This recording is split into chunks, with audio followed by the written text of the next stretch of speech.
Mobile তোমার সারাক্ষণ পাগল বানায় রাখছে।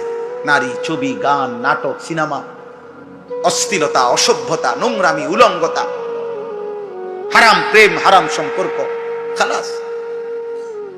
আল্লাহ কোথায়? আখিরাত কোথায়? সেজদা কোথায়?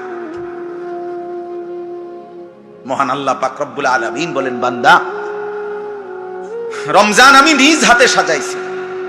রমজান আমি আল্লাহ নিজ হাতে সাজাইছি। আমার হাতে আমি আল্লাহ সাজাইছি।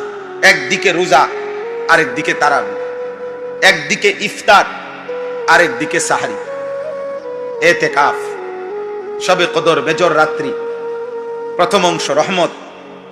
আমি আল্লাহর মাগফিরাত নিতে হলে আমার দয়া লাগবে, এজন্য আগে রহমত দিলাম। রহমত দেওয়ার পরে এরপরে আমি মাগফিরাত দিলাম, এরপরে জাহান্নাম থেকে নাজাত দিলাম। একটা একটা আমলকে 70 গুণ বাড়িয়ে দিলাম। সব দিক দিয়া আমি আল্লাহ রমজানকে সাজাইলাম শুধু তুমি একটা বান্দাকে জাহান্নাম থেকে বাঁচাইয়া আমার সমস্ত ইমানদার বান্দাকে জান্নাত দিতে।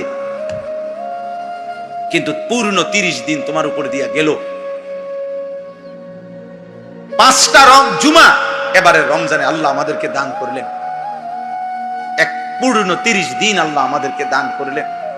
লক্ষণীয় বিষয় হলো, যেদিন সূর্য ডুবলো, নতুন দিনের শাওয়াল শুরু হইল, রমজান সমাপ্ত হলো, দেখার বিষয় হলো আমাদের চেহারা, সুরত, চলাফেরা, আমাদের আচরণ দ্বারাই তো প্রমাণ হইল বৃক্ষতোর নাম কি, ফলে পরিচয়। আমাদের চলাফেরা দিয়েই তো প্রমাণ হলো যে রমজান আমার জীবনে কি প্রভাব ফেলল।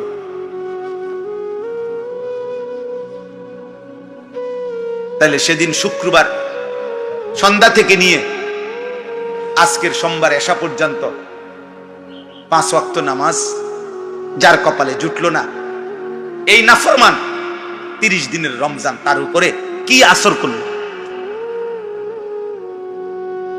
সূর্য ডুবার পর থেকে মুসলমানের যে সন্তান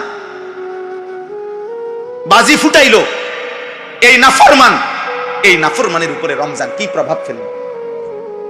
ঈদের দিনে যেই অসভ্য মেয়েরা, মহিলারা বেপর্দা হাঁটলো, এই অসভ্য, বেহায়া, এই নির্লজ্জ মহিলাদের জীবনে, মেয়েদের জীবনে রমজান কি আসর করল?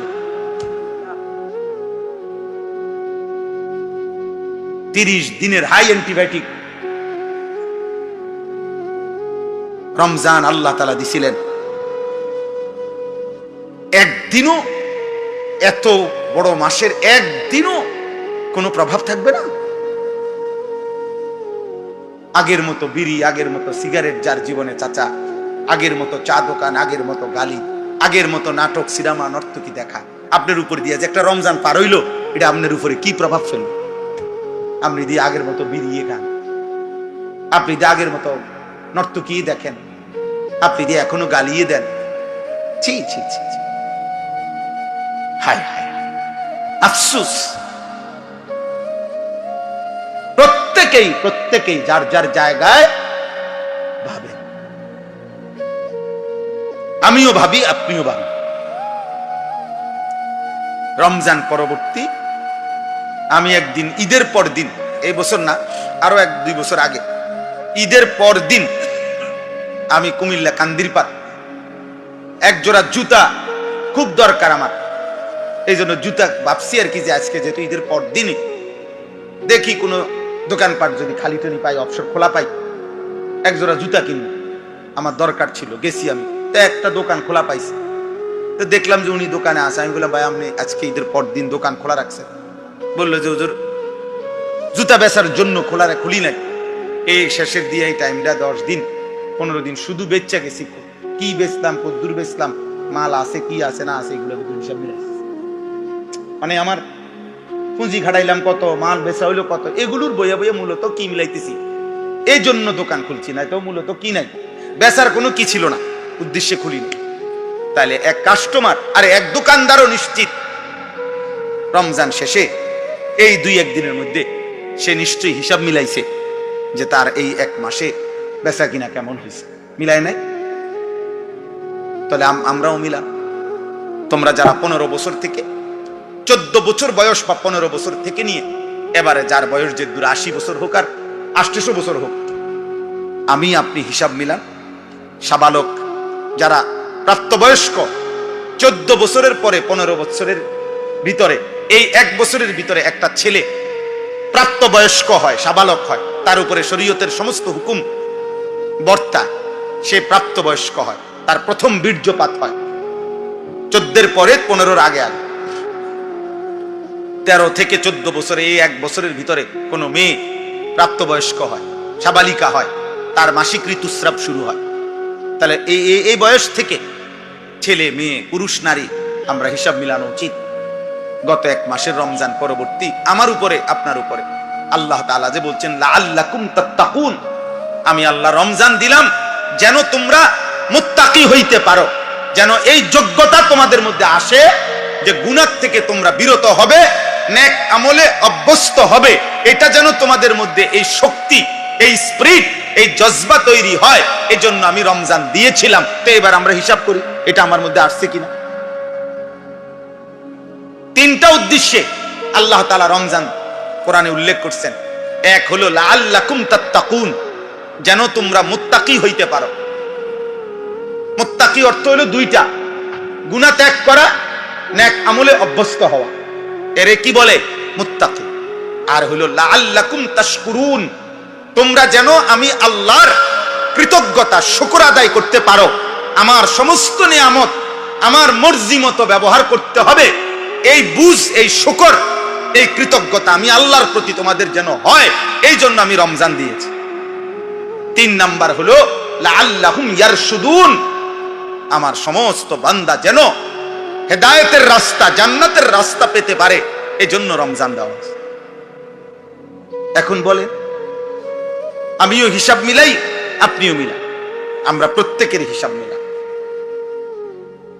যদি দেখেন সব কিছু আগের মতোই, চাল চলন, উঠা বসা, লেনদেন, কথাবার্তা, চুল চেহারা, আদব আখলাক, চিন্তা চেতনা সব আগের মতো, হায় না ফরমান, তাহলে রমজান তোর উপর দিয়া কি গেল? কে আসলো আর কে গেল? কি অর্জন হইল? এই জন্য আমার খুব ভয় হয়, খুব ভয় হয়।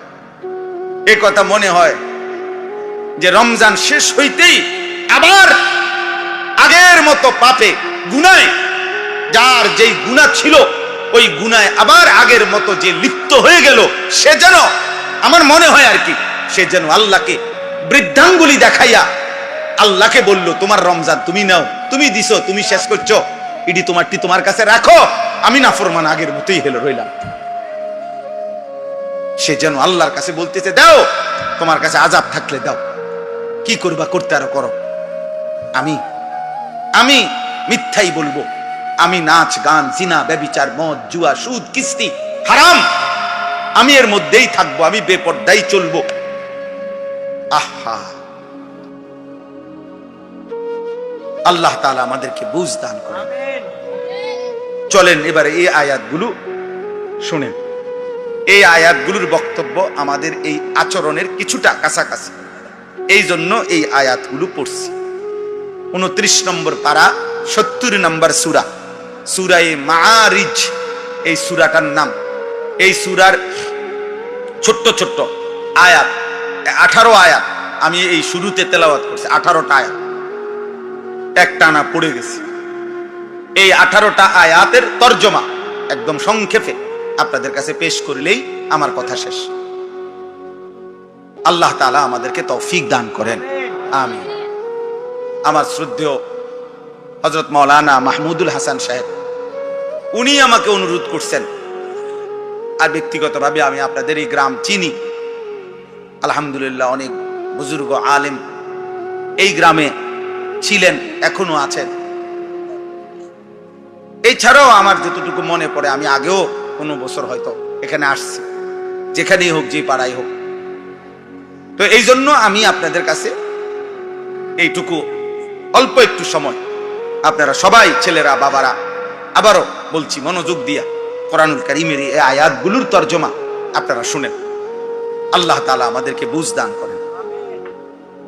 রাসূলুল্লাহ সাল্লাল্লাহু আলাইহি ওয়াসাল্লাম মক্কার জমিনে যখন মানুষদেরকে কালেমার দাওয়াত দিতেন, তাকায় না পিছনে তাদিক সেদিক তাকাবেন,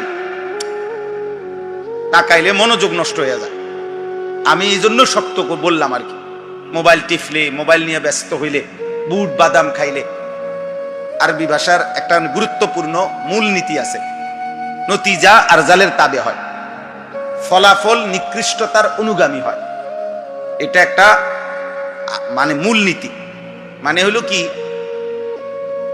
মন্দ এবং ভালো দুই জিনিস মিশ্রিত হইলে ফলাফল মন্দটার আলোকে আসে। যেমন উদাহরণ হইল, মনে করেন মসজিদের পানির ট্যাঙ্কি 500 লিটারওয়ালা ধরেন, তো 500 লিটারওয়ালায় যে গাজি ট্যাঙ্কি, পানির ট্যাঙ্কি থাকে না, এখানে 499 লিটার পানি মোটর দিয়া উঠাইয়া একদম পবিত্র ফ্রেশ পানি এই ট্যাঙ্কির মধ্যে পুরানো হয়েছে। আর 1 লিটার অথবা হাফ লিটার 500 গ্রাম পেশাব এটার সাথে মিশানো হয়েছে। তাহলে 499 লিটার পানি আর আধা লিটার পেশাব মিশ্রিত হওয়ার পরে ফলাফল কি? নাফাক, মানে ফতুয়া কি, মাসলা কি?